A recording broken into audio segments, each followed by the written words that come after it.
Merci, Monsieur le Je vous en Président. prie. Alors, on laisse une chance à Monsieur Molac qui va pouvoir poser sa question. Merci, Monsieur le Président. Mais en même temps, j'organise un colloque sur le Brexit et ses conséquences sur l'Irlande et le continent. Donc, c'est pour ça que je suis un peu en train de courir dans les couloirs. Mais je vous remercie. Alors, j'ai une petite question, effectivement, à poser au gouvernement. La première concerne la propagande électorale. En ce qui concerne les législatives, donc, nous avons en commission supprimer l'article qui faisait que cette propagande électorale était dématérialisée.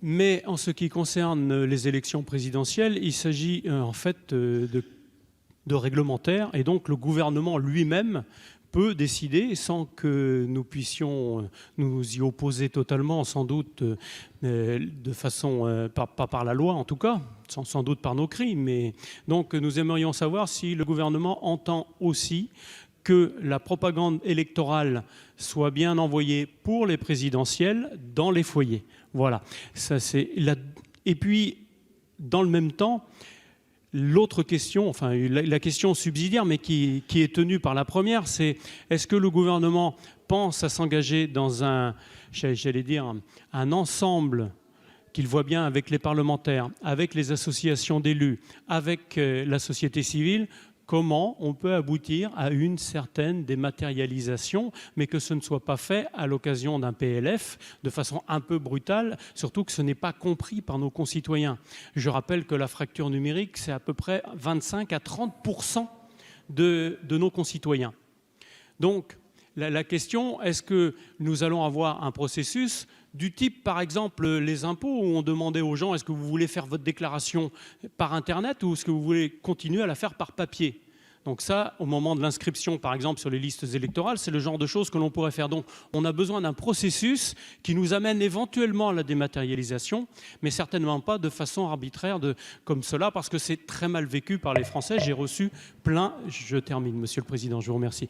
J'ai reçu plein de mails et de gens qui m'ont tout simplement interrogé sur ce problème. Je vous remercie. Merci, Madame la Ministre. Merci, Monsieur le Président. Monsieur le député Paul Molac, sur la question que vous posez, il y a plusieurs éléments dans votre question.